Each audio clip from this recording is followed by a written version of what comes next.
মধ্যপ্রাচ্যে ভেস্তে গেল শান্তি চুক্তি।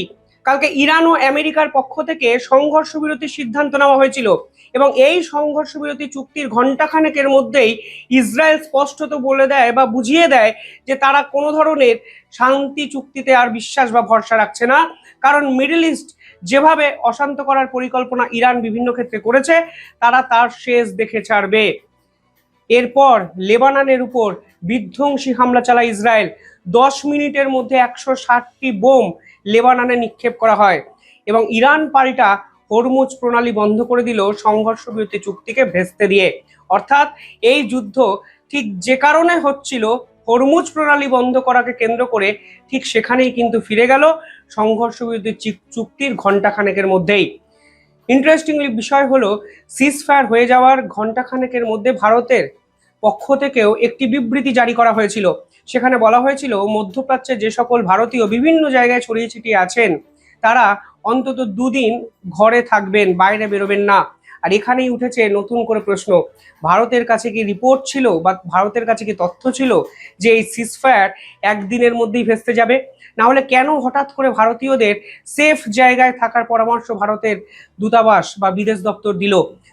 অনেক প্রশ্ন, অনেক ডট, অনেক প্রশ্নের উত্তর এখন আমরা সকলে মিলে খুঁজছি। এই ঘটনার পর আমেরিকার পক্ষ থেকেও কালকে পাল্টা বিবৃতি দেওয়া হয়েছে এবং ডোনাল্ড ট্রাম্প পরিষ্কার টুইট করে বলে দিয়েছেন যে আওয়ার মিলিটারি ইজ লোডিং, অর্থাৎ আমাদের সেনাবাহিনী তৈরি হচ্ছে। তাহলে কি বিশ্বযুদ্ধের মুখে গোটা পৃথিবী পৌঁছে গেল?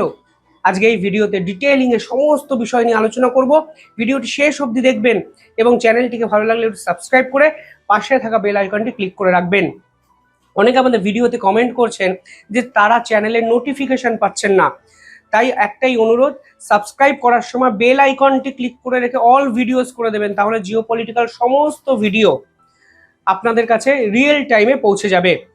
দেখুন, যে ঘটনা কালকে ঘটেছে আমি স্টেপ বাই স্টেপ আমি আপনাদের বলছি, তাহলেই বুঝবেন এই সিজফায়ার কেন ভেস্তে গেল।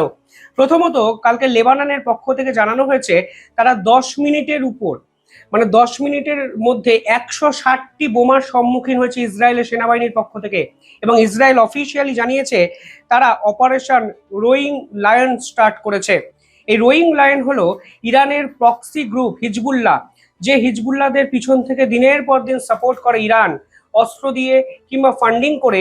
যে হিজবুল্লাহরা দিনের পর দিন ইসরায়েলের উপর বিভিন্ন নাশকতামূলক পরিকল্পনা চালায় বলে ইসরায়েল অভিযোগ করে, সেই হিজবুল্লাহর একাধিক ইনফ্রাস্ট্রাকচারকে টার্গেট করা হয় ইসরায়েলের পক্ষ থেকে।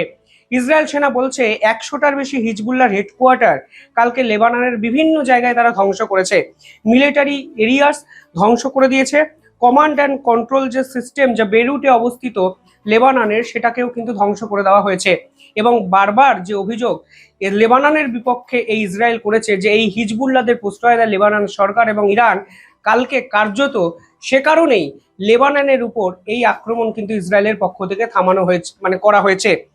পাশাপাশি ইসরায়েল কালকে একই সঙ্গে গাজাতেও আক্রমণ করে, অর্থাৎ এই শান্তি চুক্তির পর ইসরায়েল আরো বেশি ডেভাস্টেটিং মোডে চলে যায় এবং গাজাতে আক্রমণের সময় আল জাজিরার একজন সাংবাদিক যার নাম মোহাম্মদ উইসা, তিনি কিন্তু মৃত্যুবরণ করেন, যা নিয়ে মিডল ইস্ট কার্যত তোলপাড় হয়ে যায়।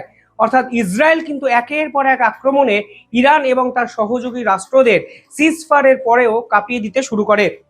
পরবর্তীকালে ইরান পাল্টা আক্রমণ শুরু করে, ফলে ইরানের পাল্টা আক্রমণের পর এক প্রকার নিশ্চিত হয়ে যায় এই সিজফায়ার আসলে কোনো রাষ্ট্রই আর মানতে রাজি নয়।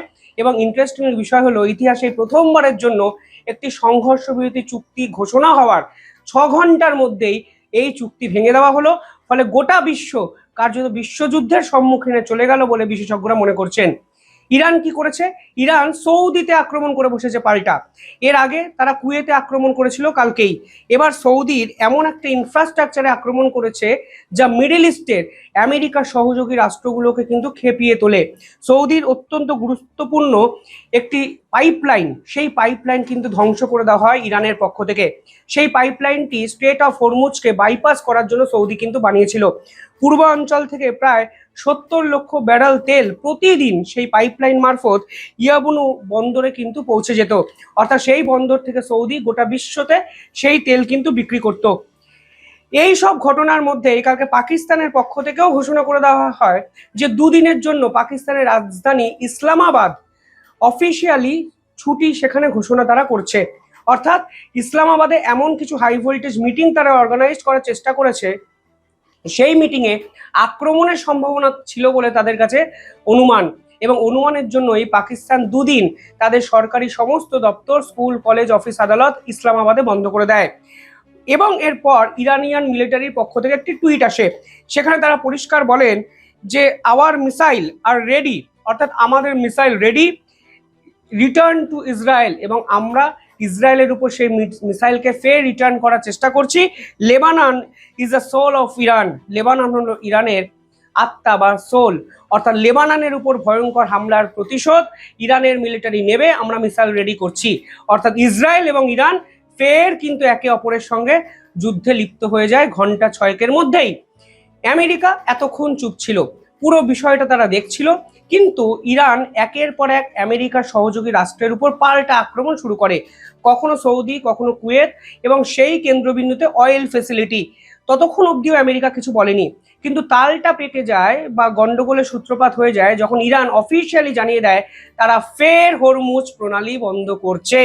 অর্থাৎ যাই হয়ে যাক, তাদের কাছে একটাই অস্ত্র, হরমুজ প্রণালী, এবং সেই হরমুজ প্রণালীকে উইপনাইজড করে গোটা বিশ্বের অয়েল সাপ্লাইকে সম্পূর্ণ ধ্বংস করার চেষ্টা ইরান করছে। এর জন্য গোটা বিশ্ব একজোট হয়েছিল, এবং কালকে সিজফায়ারের পর মনে করা হচ্ছিল যে এই অয়েল সাপ্লাইমেন্ট বা সাপ্লাই চেন ফের রিভাইভ হবে, তখনই ইসরায়েল এই ধরনের হামলা করে, এবং কালকে ইরানের পক্ষ থেকে হরমুজ প্রণালী ফের বন্ধ করে দেওয়ার সিদ্ধান্ত নেওয়া হয়। ডোনাল্ড ট্রাম্প এর পরেই একটি টুইট করেন, যেখানে তিনি লেখেন, the shooting start, America military is loading up, অর্থাৎ বড় সড়ো অ্যাকশনের প্রস্তুতি আমেরিকার মিলিটারি নিচ্ছে। এই ঘটনাকে কেন্দ্র করে ট্রাম্প কার্যত কিন্তু কিছুটা হলেও বেকায়দায় পড়েছেন। সেখানে পরিষ্কার বলা হচ্ছে যে যে ডিসপুটগুলো আছে ইরান এবং আমেরিকার মধ্যে, সেই ডিসপুটগুলো সলিউশন না করে কিসের স্বার্থে শুধুমাত্র মাইলেজ পাওয়ার জন্য তড়িঘড়ি সিজফায়ারের ঘোষণাটা করা হলো? কেনই বা পাকিস্তানের মতো একটি দালাল রাষ্ট্রকে এই পুরো বিষয়টা কাজে লাগানো হলো, যাদের ক্রেডেনশিয়াল জিরো, যাদের মধ্যস্থতাকারী হওয়ার কোনো যোগ্যতাই নেই, যাদেরকে ইসরায়েলের পক্ষ থেকে মান্যতাই দেওয়া হয়নি, ইরান তাদের প্রতিনিধিকেই পাঠায়নি সিজফায়ার এগ্রিমেন্টের জন্য, সেখানে কিসে পাকিস্তানের কথা শুনে সিজফায়ারের ঘোষণা করে দেওয়া হলো? এবং যখন সিজফায়ার হলোই, তাহলে সিজফায়ারটাকে কেন লঙ্ঘনই বা করা হলো? প্রশ্ন কিন্তু অনেক।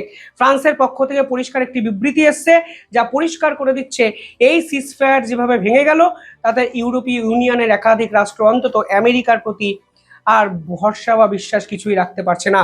আমেরিকা পরিষ্কার বলছেন, যেভাবে এই শান্তি চুক্তি ভঙ্গ করা হয়েছে তা কোনোভাবেই মেনে নেওয়া যায় না, আমরা লেবাননের পাশে আছি। অর্থাৎ ফ্রান্স পরিষ্কার জানিয়ে দিয়েছে যে ডোনাল্ড ট্রাম্প যে বাড়াবাড়ি শুরু করেছিলেন, সেই বাড়াবাড়ির জন্য আজকে এই অবস্থা, এবং ডোনাল্ড ট্রাম্পের জন্য আজকে ইউরোপীয় ইউনিয়ন কার্যত বিপদের মুখে আছে। কারণ স্ট্রেট অফ হরমুজ থেকে যে তেল আন্তর্জাতিক স্তরে বিভিন্ন জায়গায় ছড়িয়ে পড়ে, তার 8 to 10% কিন্তু ডিপেন্ডেন্সি ইউরোপের একাধিক দেশ। ফলে ইউরোপ কিন্তু সবচেয়ে বড় বিপদে পড়বে, কারণ ইউরোপ রাশিয়ার থেকে অবধি তেল কিনতে পারে না। ফলে বাইপাস করার জায়গাটাও কিন্তু এই মুহূর্তে ইউরোপের হাতে নেই।